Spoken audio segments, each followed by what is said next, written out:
and be able to talk people down. We have to have community policing like we had before, where the officers get to know the people in the communities. That's when crime went down. It didn't go up, it went down. And so we have to be engaged. That's not what they're talking about, Chris. That's not what they're talking about. He's talking about defunding the police. That is not true. He doesn't have any law support. Look, he has no law enforcement support. That's not true. Almost nothing. Look. Oh, really? Who do you have? Name one group that supports you. Name one group that came out and supported you. Go ahead. Think. We have time. We don't have time to do anything. No, think about it. Name one law enforcement group that came out and supported you. Gentlemen, I think I'm going to take back the moderator's role, and I want to get to another subject, which is the issue of protests in many cities that have turned violent. In Portland, Oregon, especially, we had more than 100 straight days of protests, which I think you would agree. You talk about peaceful protests. Many of those turned into riots. Mr. Vice President, you say that people who commit crimes should be held accountable. The question I have, though, is, as the Democratic nominee, and earlier tonight you said that you are the Democratic Party right now, have you ever called the Democratic mayor of Portland or the Democratic governor of Oregon and said, hey, you got to stop this, bring in the National Guard, do whatever it takes, but you stop the days and months of violence in Portland? I don't hold public office now. I am a former vice president. I've made it clear. I've made it clear in my public statements that the violence should be prosecuted. It should be prosecuted, and anyone who commits it. But you've never called for the people, the leader. Excuse me, sir.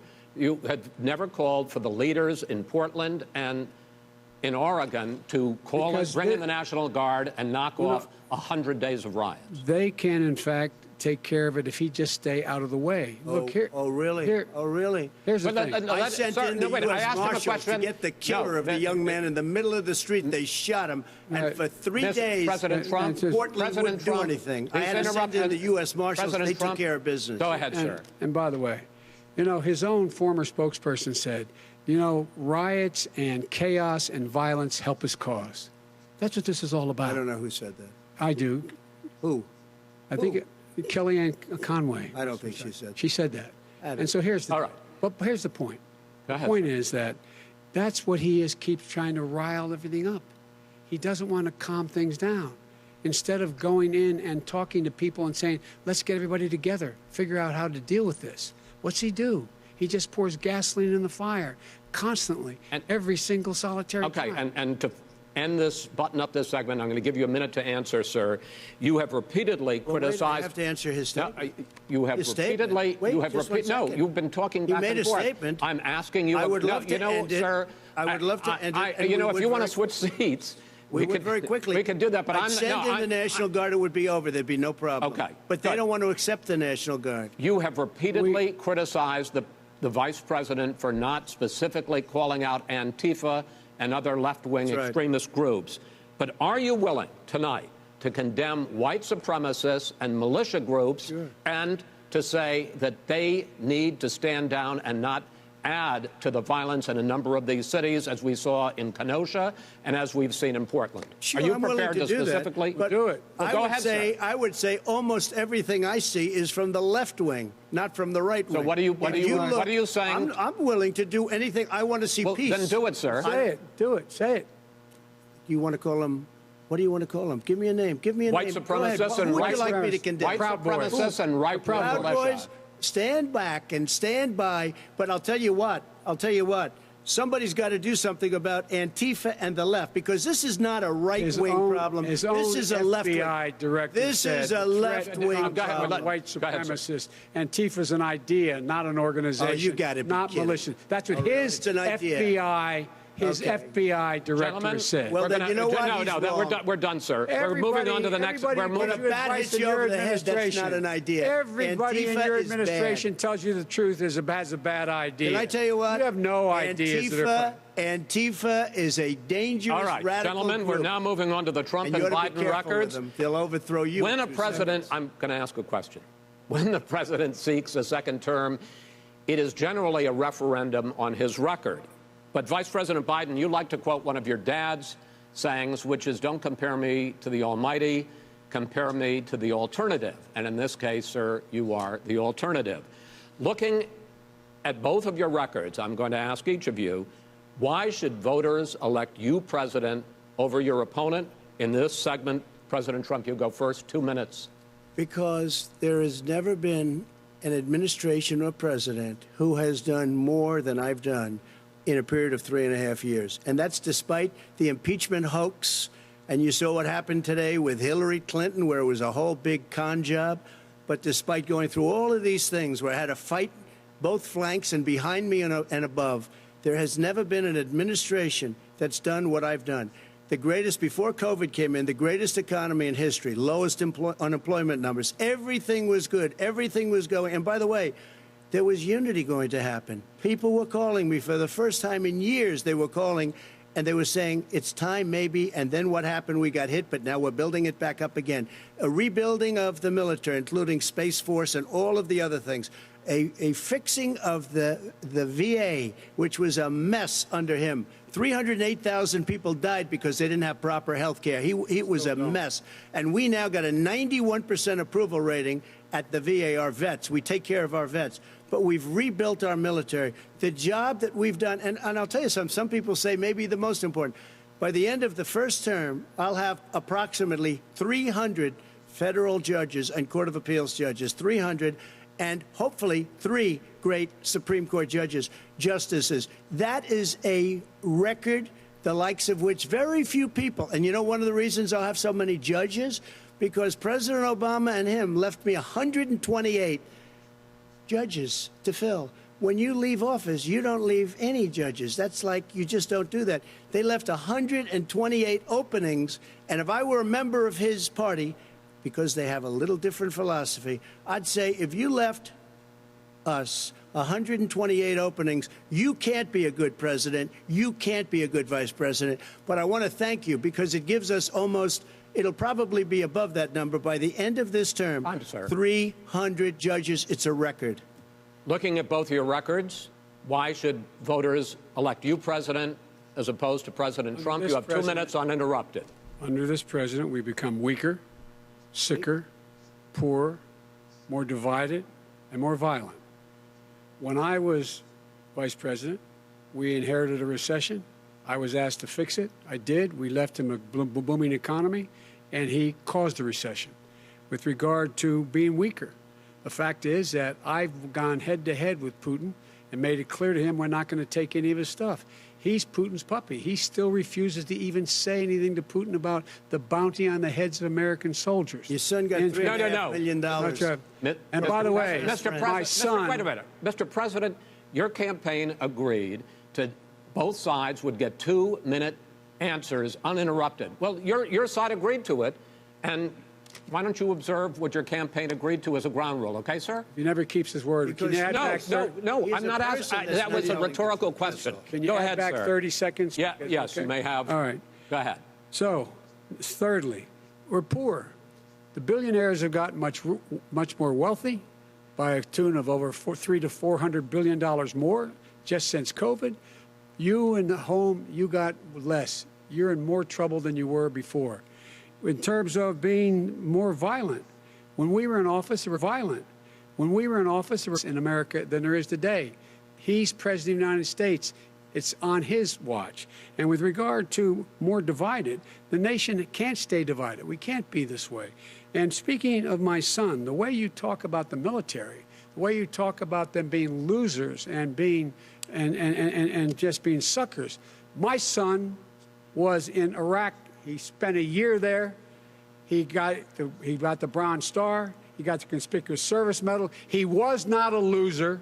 He was a patriot, and the people left behind there were heroes. Really? And I resent. Are you talking about Hunter? Are you talking about Hunter? I'm talking about my son, Bo Biden. You're talking about. I don't know Bo. I know Hunter. Yeah, Hunter got thrown out of the military.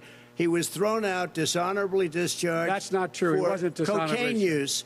And he didn't have a job until you became vice president. Once you became vice president, he made a fortune in Ukraine, in China, in Moscow, that is simply and various not other places. True. He made a fortune. My son. And he didn't have a job. My son, like a lot of people we know at home, had a drug problem. He's overtaken it. He's fixed it. He's worked on it, and I'm proud of him. But why was he given tens of millions of dollars? He wasn't given tens of millions of dollars. That is totally discredited. We've already been totally discredited. We've already been through this. I think the American people would rather hear about more substantial subjects. Well, you know, as the moderator, sir, I'm going to make a judgment call here. Gets $3.5 million from the mayor of Moscow. Let's talk about not true. Gentlemen, that report is totally discredited. Mitt Romney on that committee said it wasn't worth taxpayers' money, that report. It was written for political reasons. You know, I'd like to talk about climate change. So would I. Okay. The forest fires in the West are raging now. They have burned millions of acres. They have displaced hundreds of thousands of people. When state officials there blame the fires on climate change, Mr. President, you said, I don't think the science knows. Over your 4 years, you have pulled the U.S. out of the Paris Climate Accord. You have rolled back a number of Obama environmental records. What do you believe about the science of climate change? And what will you do in the next 4 years to confront it? I want crystal clean water and air. I want beautiful, clean air. We have now the lowest carbon. If you look at our numbers right now, we are doing phenomenally. But I haven't destroyed our businesses. Our businesses aren't put out of commission. If you look at the Paris Accord, it was a disaster from our standpoint. And people are actually very happy about what's going on because our businesses are doing well. As far as the fires are concerned, you need forest management in addition to everything else. The forest floors are loaded up with trees, dead trees that are years old, and they're like tinder, and leaves and everything else. You drop a cigarette in there, the whole forest burns down. You've got to have forest management. You've got to have cuts. What do you believe about the science of climate change, sir? I believe that we have to do everything we can to have immaculate air, immaculate water, and do whatever else we can that's good. You know, we're planting 1 billion trees, the Billion Tree Project, and it's very exciting. Do you believe for a lot of people. that human pollution, greenhouse gas emissions contributes to the global warming of this planet? I think a lot of things do, but I think to an extent, yes. I think to an extent, yes. But I also think we have to do better management of our forests. Every year, I get the call, California's burning. California's burning. If that was cleaned, if you had forest management, good forest management, you wouldn't be getting those calls. You know, in Europe, they have forest cities. They're called forest cities. They maintain their forests. They manage their forests. I was with the head of a major country. It's a forest city. He said, sir, we have trees that are far more, they ignite much easier than California. There shouldn't be that problem. I spoke with the governor about it. I'm getting along very well with the governor. But I said, you know, at some point, you can't every year have hundreds of thousands of acres of land just burned to the ground. But, sir, that's burning down because of a lack of management. But, sir, if you believe in the science of climate change, why have you rolled back the Obama Clean Power Plan, which limited carbon emissions in power plants? Why have you relaxed? Because it was driving energy prices through the sky. Why have you relaxed fuel economy standards that are going to create more pollution from cars and trucks? Well, not really, because what's happening is the car is much less expensive and it's a much safer car, and you're talking about a tiny difference. And then what would happen, because of the cost of the car, you would have at least double and triple the number of cars purchased. We have the old slugs out there that are 10, 12 years old. If you did that, the car would be safer. It would be much cheaper by $3,500. In the case of California, they've simply ignored. No, but you would take a lot of cars off the market because people would be able to afford a car. Now, and by the way, we're going to see how that turns out. But a lot of people agree with me, many people. The car has gotten so expensive because they have computers all over the place for an extra little bit of gasoline. And, and I'm okay with electric cars, too. I think I'm all for electric cars. I've given big incentives for electric cars. But what they've done in California is just crazy. Right. Vice President Biden, I'd like you to respond to the president's climate change record, but I also want to ask you about a concern. You proposed $2 trillion in green jobs. You talk about new limits, not abolishing, but new limits on fracking, ending the use of fossil fuels to generate electricity by 2035, and zero net emission of greenhouse gases by 2050. The president says a lot of these things would tank the economy and cost millions of jobs. He's absolutely wrong, number one. Number two, if in fact, during our administration, the Recovery Act, I was in charge, able to bring down the cost of renewable energy to cheaper than or as cheap as coal and gas and oil. Nobody's going to build another coal-fired plant in America. No one's going to build another oil-fired plant in America. They're going to move to renewable energy, number one. Number two, we're going to make sure that we are able to take the federal fleet and turn it into a fleet that's run on their electric vehicles. Making sure that we can do that, we're going to put 500,000 charging stations in all of the highways that we're going to be building in the future. We're going to build an economy that, in fact, is going to provide for the ability us to take 4 million buildings and make sure that they, in fact, are weatherized in a way that, in fact, they'll emit significantly less gas and oil because the heat will not be going out. There's so many things that we can do now to create thousands and thousands of jobs. We can get to net zero in terms of energy production by 2035. Not only not costing people jobs, creating millions of good paying jobs, not $15 an hour, but prevailing wage, by having a new infrastructure that, in fact, is green. And the first thing I will do, I will rejoin the Paris Accord. I will join the Paris Accord because with us out of it, look what's happening. It's all falling apart. And talk about someone who has no relationship with foreign policy. Brazil, the rainforests of Brazil are being torn down, are being ripped down. More carbon is absorbed in that rainforest than every bit of carbon that's emitted in the United States.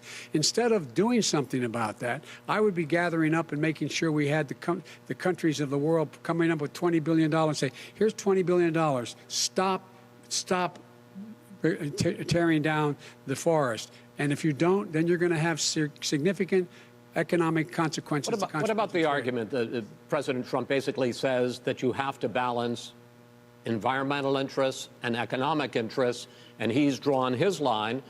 Well, he hadn't drawn a line. He still, for example, make sure that he wants to make sure that methane's not a problem. You can now emit more methane without it being a problem. Methane. This is a guy who says that you don't have to have mileage standards for automobiles that exist now. This is a guy who says that, well, the fact that it's all true. And here's the deal. He's talking about the Green New Deal, and it's not $2 billion or $20 billion, as you said. It's $100 trillion. I'm talking about where they want to rip down buildings and rebuild the building. No, it's the dumbest, most ridiculous. Where airplanes are out of business, where two-car systems are out, where they want to take rebuilding buildings would create jobs. What's wrong with him? This is a $100 trillion. Look, that's more money construction people will love that. Could make in 100 years if we're not going to the case. All right, let me because I actually, wait a minute, sir. I actually have studied your plan, and it includes upgrading 4 million buildings, weatherizing 2 million homes over 4 years, building 1.5 million energy-efficient homes. So the question becomes, the president is saying, I think some people who support the president would say that sounds like it's going to cost a lot of money and hurt the economy. What it's going to do is going to create thousands and millions of jobs, good paying jobs. Let him finish, sir. He doesn't know how to do that. The fact is, it's going to create millions of good paying jobs. And these good paying jobs. And these weatherized, which he wants to get rid of. It's going to make the economy much safer. Look how much we're paying now to deal with the hurricanes. By the way, he has an answer for hurricanes. He said maybe we should drop a nuclear weapon on them. They may. I never said that at all. He did say. You made it up. And here's the deal. You make up. We are going to be in a position where we can create hard, good jobs by making sure the environment is clean and we all are in better shape. We spend billions of dollars now, on floods, hurricanes, rising seas. We're in real trouble. Look what's happened just in the Midwest with these storms that come through and wipe out entire sections and counties in Iowa. That didn't happen before. They're because of global warming. We make up 15% of the world's problem. But the rest of the world, we've got to get them to come along. That's why we have to get back into the Paris Accord. All right, gentlemen. Wait a minute, Chris. So why didn't he do it for 47 years? You were vice president. Why didn't you get the world? China sends up real dirt into the air. Russia does. India does. They all do. We're supposed to be good. And by the way, he made a couple of statements.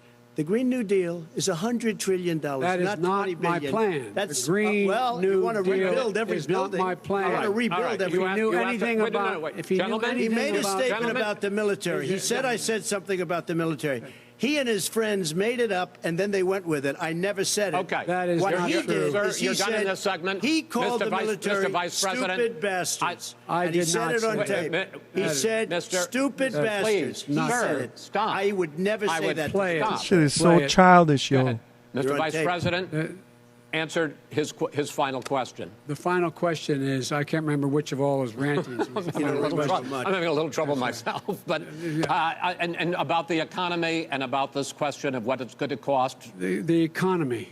I mean, the Green New Deal and the idea of what your environmental changes will do. The Green New Deal will pay for itself as we move forward. We're not going to build plants that, in fact, are great polluting plants. So do you We're going to support build the Green New Deal?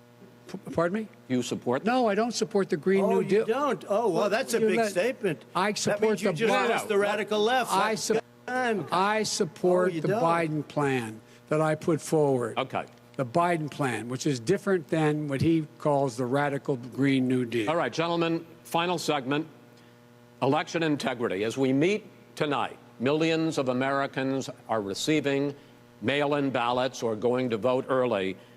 How confident should we be that this will be a fair election? And what are you prepared to do over the next 5+ weeks, because it'll not only be to Election Day, but also counting some ballots, mail-in ballots after Election Day. Yeah. What are you prepared to do to reassure the American people that the next president will be the legitimate winner of this election? In this final segment, Mr. Vice President, you go first. Prepared to let people vote. They should go to iwillvote.com.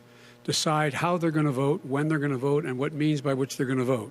His own Homeland Security Director, and as well as the FBI Director, says there is no evidence at all that mail-in ballots are a source of being manipulated and cheating. They said that. The fact is that there are going to be millions of people because of COVID that are going to be voting by mail-in ballots, like he does, by the way. He sits behind the Resolute desk and sends his ballot to Florida, number one. Number two, we're going to make sure that those people who want to vote in person are able to vote because enough poll watchers are there to make sure they can socially distance. The polls are open on time, and the polls stay open until the votes are counted. And this is all about trying to dissuade people from voting because he's trying to scare people into thinking that it's not going to be legitimate. Show up and vote. You will determine the outcome of this election. Vote, vote, vote. If you're able to vote early in your state, vote early. If you're able to vote in person, vote in person. Vote whatever way is the best way for you, because he cannot stop you from being able to determine the outcome of this election. And in terms of whether or not when the votes are counted, and they're all counted, that will be accepted. If I win, that will be accepted. If I lose, that'll be accepted. But by the way, if in fact he says he's not sure what he's going to accept, well, let me tell you something. It doesn't matter, because if we get the votes, it's going to be all over. He's going to go. He can't stay in power. It won't happen. It won't happen. So vote.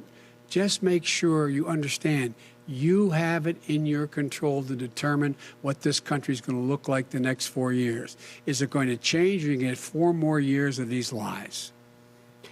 Mr. President, 2 minutes. So no when mumbling I listened there. to Joe talking about a transition.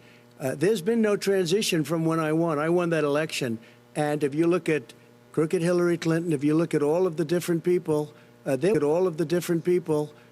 me trying to do a coup. They came after me spying on my campaign. They started from the day I won and even before I won, from the day I came down the escalator with our First Lady. They were a disaster. They were a disgrace to our country. And we've caught them.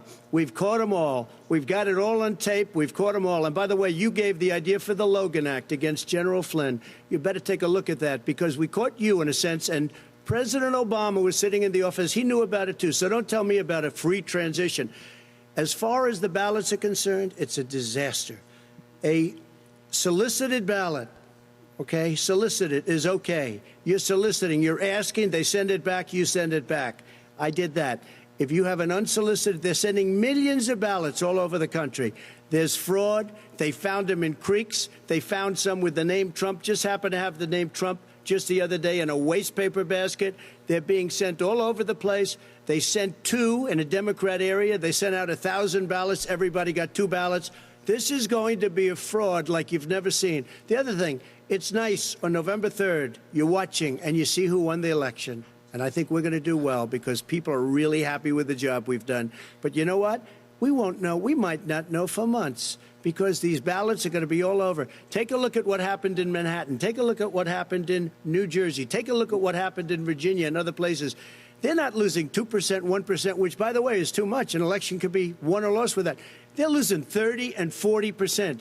It's a fraud, and it's a shame. And can you imagine where they say you have to have your ballot in by November 10th?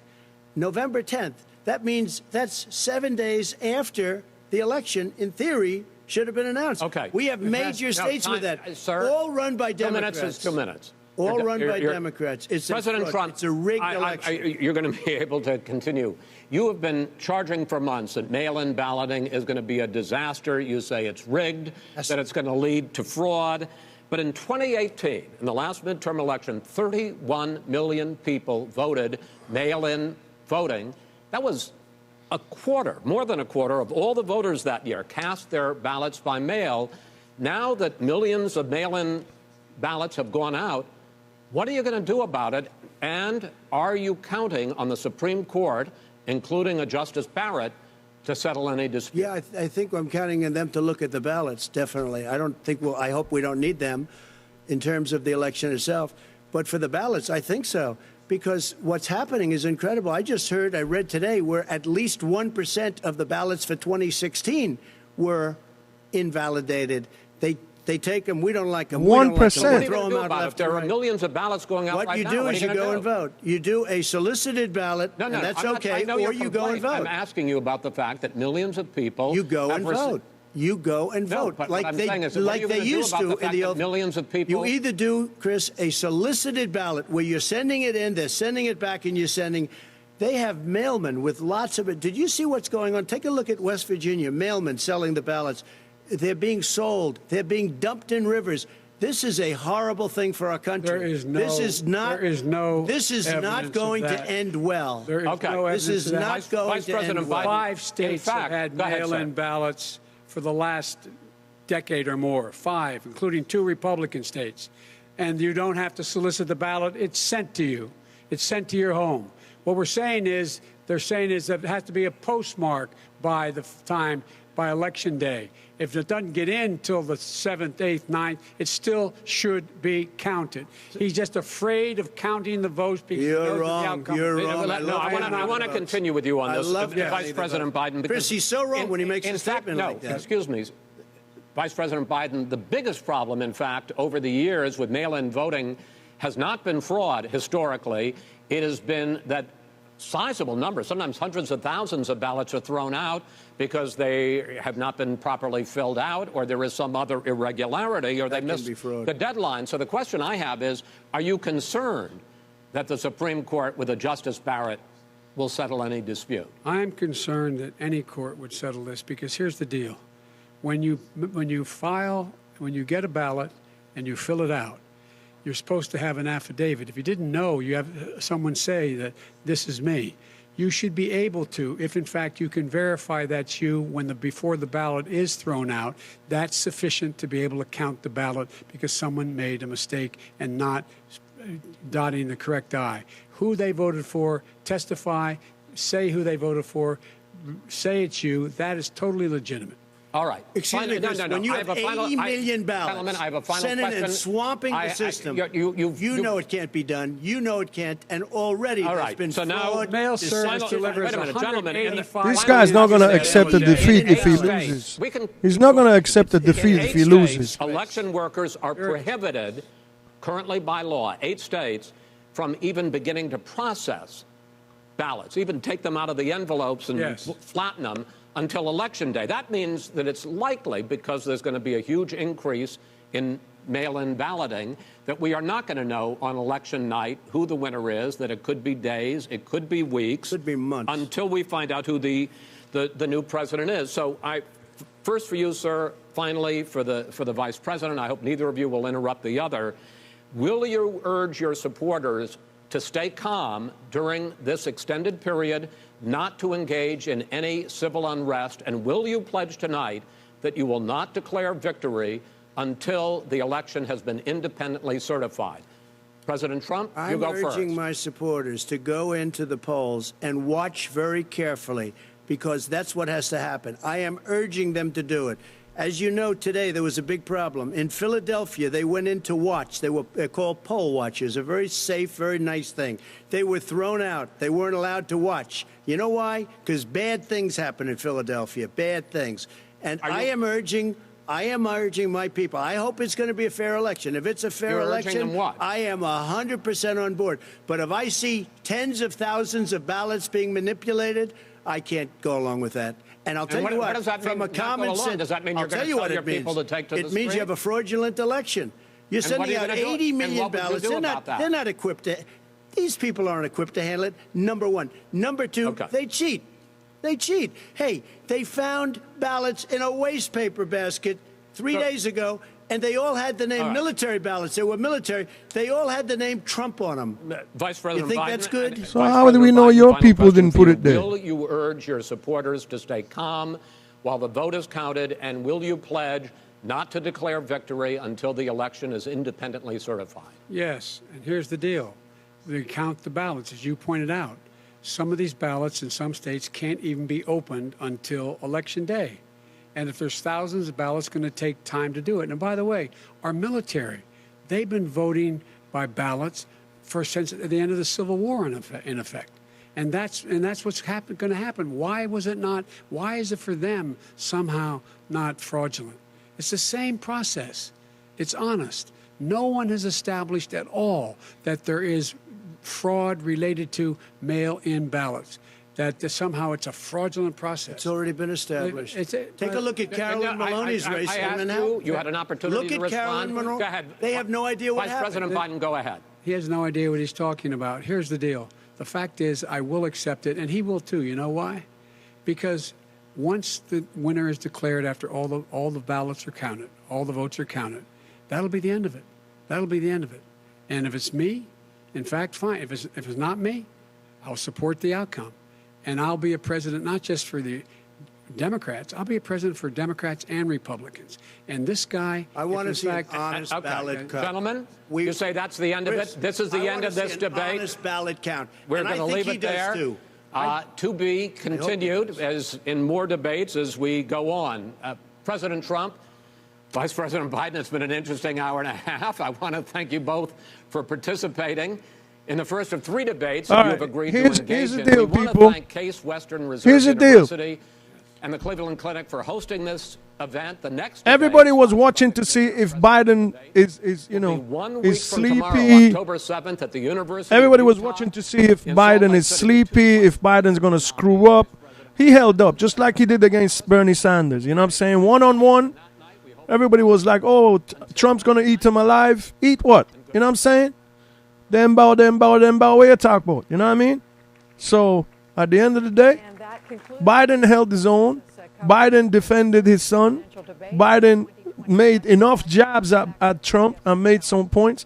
Personally, I think there was times when Biden could have just finished it off, like really go hard. And he did it. You know what I mean? So, at the end of the day, Biden held his own.